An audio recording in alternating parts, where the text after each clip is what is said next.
السلام علیکم طلباء۔ آج ہم پڑھیں گے غزل کا فن اور غزل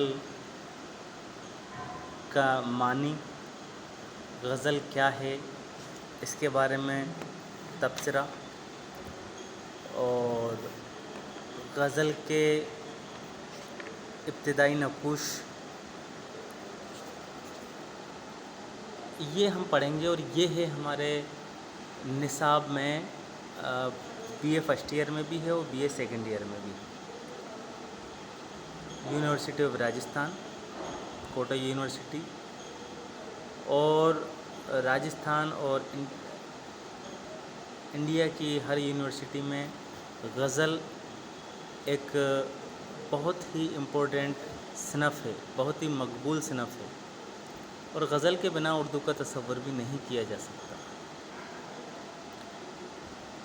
غزل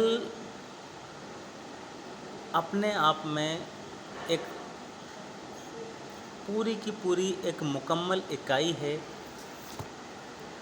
غزل کے ہر مضمون میں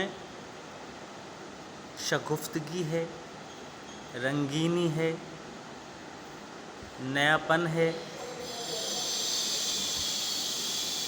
اور موضوعات خاص طور پر حسن عشق ہے۔ یعنی کہ غزل کا جو خمیرہ ہے، غزل کا جو مواد ہے، غزل کی جو ابتدا ہے، وہ عشق اور محبت سے ہوئی ہے۔ غزل وہ صنف ہے جو ہمارے ہندوستان میں اور اردو ادب میں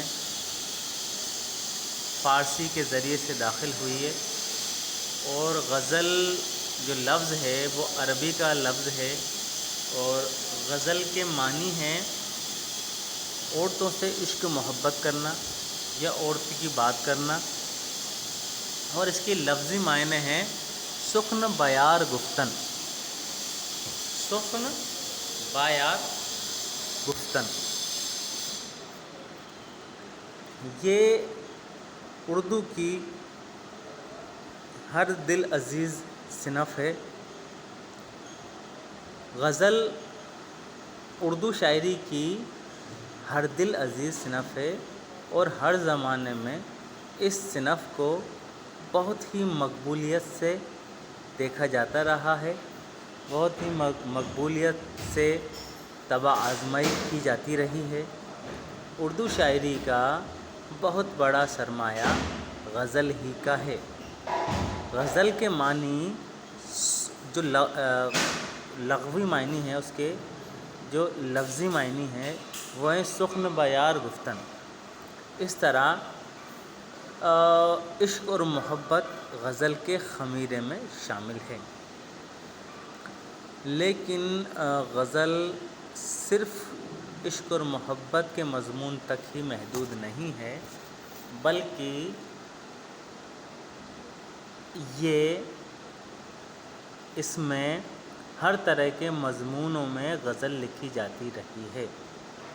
اس کا دائرہ بہت وسیع ہے، اس میں سماجی اور سیاسی، انسانی دوستی کی، انسانی زندگی کے مختلف پہلوؤں کی بات کی جاتی ہے، مختلف پہلوؤں کی ترجمانی کی جاتی ہے۔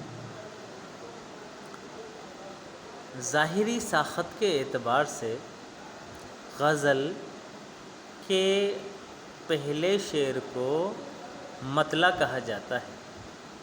غزل کے جو پہلے شعر ہے، شعر کا معنی جو پہلا مصرع ہے اور دوسرا مصرع ہے، اس کو مکمل طور پہ ایک شعر کہا جاتا ہے، اور وہ شعر غزل کا شروعاتی شعر ہے، وہ مطلع کہلاتا ہے۔ مطلع کے علاوہ بھی دوسرے مطلع بھی یہاں پر موجود ہوتے ہیں۔ کسی کسی غزل میں مطلع کے بعد اگر کوئی دوسرا مطلع آتا ہے تو اس کو مطلع ثانی کہتے ہیں یا حسن مطلع کہتے ہیں، اور اس کے علاوہ مطلع کے علاوہ شاعر اپنا پین نیم یا جس کو ہم اردو میں تخلص کہتے ہیں وہ بھی ظاہر کرتا ہے، وہ غزل کے سب سے آخری شعر میں شاعر ظاہر کرتا ہے، اس کو ہم مقطع کہتے ہیں، اور باقی کے شعروں کو فرد کہتے ہیں۔ اور غزل شروع سے لے کے آخر تک ایک ہی پیرائے میں، ایک ہی بحر میں لکھی جاتی رہی ہے۔ غزل کے لیے قافیہ کی پابندی ضروری ہوا کرتی تھی، ردیف بھی ہوا کرتا تھا، لیکن آج کل بنا ردیف کے، جس کو غیر مردف شکل کہتے ہیں، بنا قافیے کے، جس کو غیر مقفع غزل کہتے ہیں، یہ بھی لکھی جاتی رہی ہے۔ چونکہ غزل کا ہر شعر ہوتا ہے وہ ایک الگ کہانی کہتا ہے، ایک الگ اکائی ہوتا ہے، اور ایک شعر کا تعلق دوسرے شعر سے بالکل نہیں ہوتا ہے۔ اسی بنا پر جو ایک شعر کہا جاتا ہے اس میں کم لفظوں میں زیادہ سے زیادہ بات کی جاتی ہے، اور یعنی کہ اس میں معروضیت، مقصدیت اور معنویت یہ زیادہ ہوا کرتی ہے۔ غزل کے ارتقاء کی اگر ہم بات کرتے ہیں کہ غزل کی پیدائش کیسے ہوئی، تو اس کے اولین نقوش ہیں، شروعاتی جو دور ہے وہ شروعاتی دور امیر خسرو کا دور کہا جاتا ہے۔ امیر خسرو انہوں نے آدھنک ہندی، جو ابھی حال میں جو ہندی بولی جاتی ہے اور اردو ہے،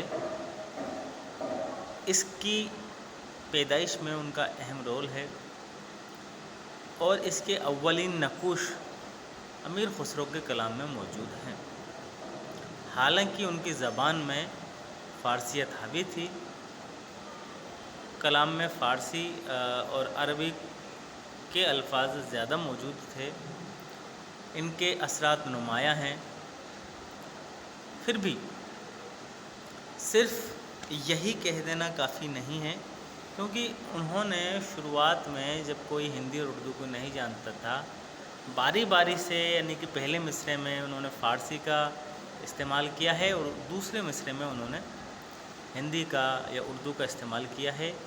جیسے اگر ہم اس کو دیکھتے ہیں کہ ان کا ایک شعر ہے جو مندرجہ ذیل ہے کہ گوری سووے سیج پر مکھ پر ڈالے کیس، گوری سووے سیج پر مکھ پر ڈالے کیس، چل خسرو گھر آنگن، چل خسرو گھر آپ نے، رین بھائی سب دیس۔ یہاں پر ہم دیکھتے ہیں کہ امیر خسرو نے جو غزل کہی ہے، جو شعر کہے ہیں، اس میں ظاہری طور پر وہ ساری چیزیں موجود ہیں، وہ الفاظ ہیں جو وہاں پر اس وقت چلا کرتے تھے، اس طرح کی انہوں نے لینگویج کا استعمال کیا ہے۔ اگر ہم دوسرا مصرعہ دیکھیں ان کا، زحال مسکین مکم تغافل، دورائے نینا بتائے بتیاں، زحال مسکین مکن تغافل، دورائے نینا بنائے بتیاں، کتاب ہجراں جاں کے داب ہجراں ندام جاں، نکاح لیو ہے لگائے چھتیاں۔ یعنی کہ اس میں جو پہلا مصرعہ ہے اس میں انہوں نے فارسی کا استعمال کیا ہے، پہلے میں، جیسے زحال مسکین مکم تغافل، یہ فارسی ہے، اس کے بعد آگے کا انہوں نے مصرعہ پورا کیا ہے دورائے نینا بنائے بتیاں، پھر انہوں نے فارسی استعمال کی ہے کتاب ہجراں ندام جاں، پھر انہوں نے اردو کا استعمال کیا ہے نکاح لیہو لگائے چھتیاں۔ اس کے بعد اگر ہم دوسرا ان کا دوسرا شعر دیکھتے ہیں تو اسی میں بھی شبان ہجراں دراز جو زلف وروز وصلت چوں عمر کوتا، سخی پیا کو جو میں نے دیکھوں تو کیسے کاٹوں اندھیری رتیاں۔ اس میں ان چیزوں کا استعمال ہوا ہے۔ اسی طرح سے مصرے کو آدھا انہوں نے فارسی میں، اس کے بعد کا اردو میں اسی طرح سے انہوں نے پورا شعر کیا ہے۔ خسرو کے علاوہ بھی بہت سارے شعراء ہیں جنہوں نے غزل کے پیرائے کو آگے بڑھانے کے لیے بہت کوششیں کی اور ان میں طبع آزمائی کی ہے، جیسے قلی قطب شاہ پہلے صاحب دیوان شاعر ہیں، عبداللہ قطب شاہ، شاہ وجہی، غواصی، بحری، نصرتی، شاہی، شوقی وغیرہ وغیرہ ہیں، جنہوں نے اردو ادب کی، اردو زبان کی نشو و نما میں نمایاں کردار ادا کیا۔ اردو کی نشو و نما میں ایک بہترین نمایاں کردار ادا کیا ہے۔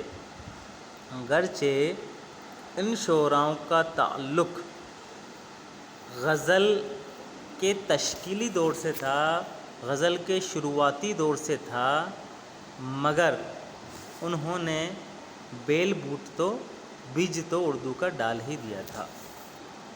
لیکن اس دور کی غزلوں کے بعض اشعار چونکا دینے والے ہیں۔ ان اشعار میں ایک خاص ادبی شان و شوکت، ترقی، پختگی پائی جاتی ہے۔ اگر ہم اس دور سے اس دور کی تشبیہ کریں تو اس دور میں اگر ہم دیکھتے ہیں آج سے 400، 500، 800 سال پہلے، تو اس دور میں بھی جو الفاظ ہیں اور جو زبان کی پختگی ہے، زبان کی ترقی ہے، زبان کی شان و شوکت ہے، مواد کی، مضمون کی جو انفرادیت ہے، وہ اپنے آپ میں ایک نمایاں حیثیت رکھتی ہے۔ اس دور کی ایک اہم شاعر بھی ہوئے ہیں جن کو محمد قلی قطب شاہ کہتے ہیں۔ ان کے کلام کا تبصرہ کرنے کے بعد مولوی عبدالحق نے کہا تھا کہ اگر ہم آج ان کے کلام کو دیکھیں تو یہ پائیں گے کہ سوائے زبان کے تغیر کے اور فرق اس میں معلوم نہیں ہوتا۔ وہی باتیں ہیں، وہی مضمون ہے، وہی طرز ادا ہے، وہی بحریں ہیں۔ ان شعراء کی غزلیں گرچہ واضح ہیں اور اردو زبان میں نہیں ہیں، پھر بھی ان کی اہمیت سے انکار نہیں کیا جا سکتا۔ ان شعراؤں نے بعد میں آنے والے شعراؤں کے لیے فضا کو، راستوں کو ہموار کیا ہے۔ یہ ہم نے آج پڑھا ہے غزل کے مفہوم اور غزل کے ارتقاء کے بارے میں۔ آگے ہم اسی طرح سے ارتقاء کے بارے میں پڑھیں گے۔